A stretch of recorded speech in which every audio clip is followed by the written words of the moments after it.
The Joe Rogan Experience. But Joe Biden owns Come On Man now. That is true. He really does. Come on, man. Crystal was just showing me a video that he flipped out at some reporter today. Did you see this? He's at this summit with Putin, and Biden lost his shit. He was asked a question that he didn't like. He turned around and started. I love when Kyle goes on Joe Rogan because it is the closest I and all of you will ever get to like hearing takes that are very similar to mine on the Joe Rogan show. Like, this is the only time you will ever get there. Like, that's it. It will not be closer than this. Yelling. No. Yeah, no, he was very cranky old man status in this. Dude, I think it's from Fox News, Jamie, if you want to show Joe that. He's legitimately falling apart, and it's really sad. You know what's really weird, though, is the media's... First of all, the left-wing media completely ignoring how odd it is the way he behaves. Like the one 9-year-old girl that was sitting there with her legs crossed, like, look at her over there, look at her. Oh my God.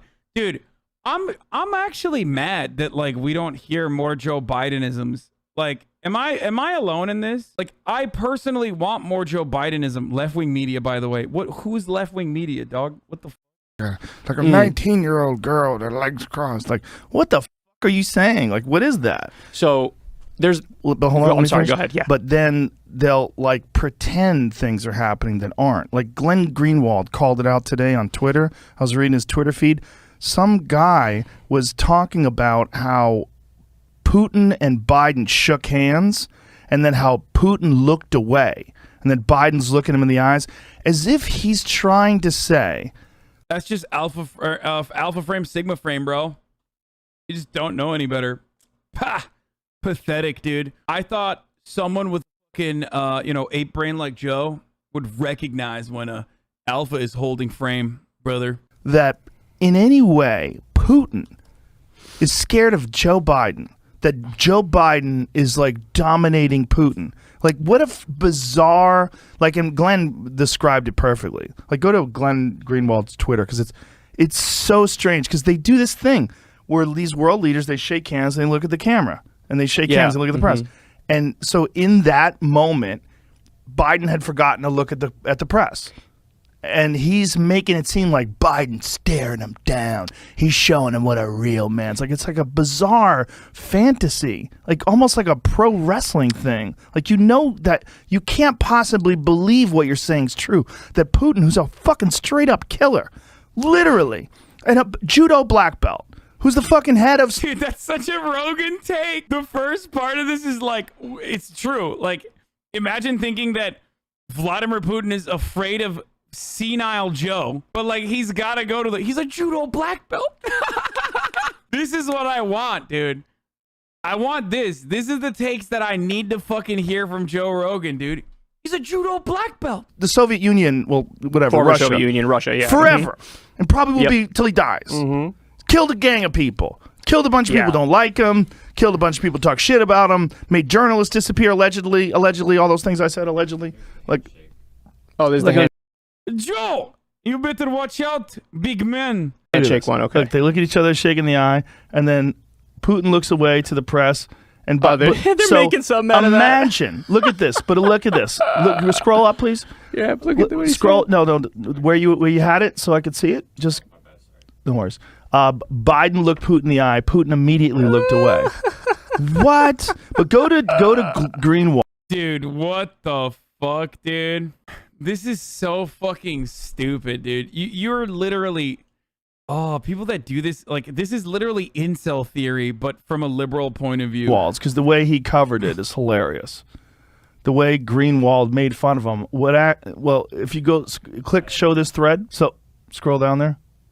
Scroll right there. No, back right there. The obsession over who squeezed whose hands hardest, who led. I guess he meant let go. Who let go first of the grip? Whose body language shows masculine authority and whose shows submission? Is fucking demented. A bunch of liberal professionals not allowed to speak this way except here. So true. That's exactly what it is. He said Joe Biden can barely complete a sentence. Half the time he drifts off in the middle of his words. He's constantly bowing his head and muttering about how he'll get in trouble if he continues. Nobody is fucking afraid of him. Stop feeding liberal hordes this warped. Yeah, this is a non-issue, chat. Not all of them have to be. Wait, what the fuck is this?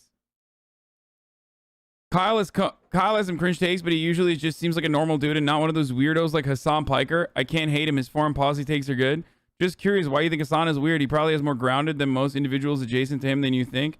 Not OP, but I don't think Hasan is everyone's cup of tea. He even acknowledges it.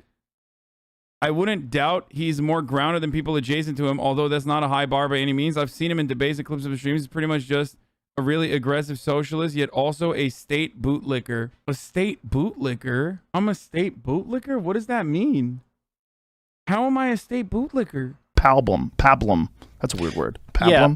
So, yes, I'm sorry that I appreciate roads and infrastructure. My bad, okay?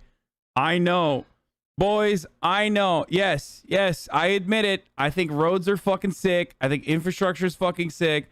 I think the American government is incredibly powerful and could do a lot of good, both domestically and internationally, if we reappropriated the funds into the right areas, okay? I'm sorry. I like that stuff, okay? I'll admit it. I'm a state bootlicker, dude. Pablum. You ever use that word, Jamie? Pablum's a good word. So it's interesting because this is why people hate the media, right? Everybody feels like they're arguing more from a narrative than they are just sort of objectively describing what's happening. And with Biden, it's particularly weird because early on in the Democratic primary, when the media was convinced it's not going to be Biden, it's going to be Pete Buttigieg, or it's going to be Kamala Harris, or it's going to be, whoever, fill in the blank with whoever imploded and was terrible. They actually were open and honest about the fact, for example, that Joe Biden's sort of sundowning and he's not all there and he can't really complete full sentences. And so they actually were the ones who brought it up in debates with him, for example. Julian Castro very famously was like, do you even know what you just said like 5 seconds ago? This was a big moment in the debate. And then they ended him, dude. Remember when, Julian Castro is like, he could have been a perfect Joe Biden admin guy, He fills the diversity role. He is still ultimately like someone who has like progressive takes, but he's a fucking neoliberal. And they literally fucking they ice picked him, dude. The media would openly talk about, I don't know if Joe's all there anymore, but the second that he got the nomination, they stopped. Nobody's allowed to say it. And if you say it, you're a right winger. Exactly. Yeah. Even though, I was the biggest Bernie supporter out there, and I was like, here's a compilation of Joe Biden clearly having some mental issues. Yeah. And so it was just incredibly dishonest. And to your point on Putin and Russia, the narrative that they're using for Biden is he's tough, he's standing up to him. It was the exact opposite for Trump, where they were saying, oh, he's Vladimir Putin's puppet. Yeah.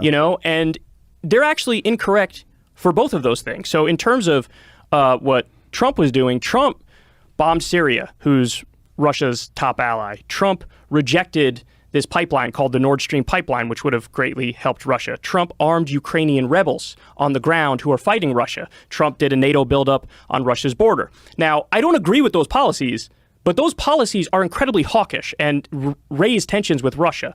Now, in the case of Biden, Biden actually just approved the Nord Stream 2 pipeline, which is a pipeline that's going to greatly help Russia because it makes it so that Russian oil and gas is going to be used in Germany now.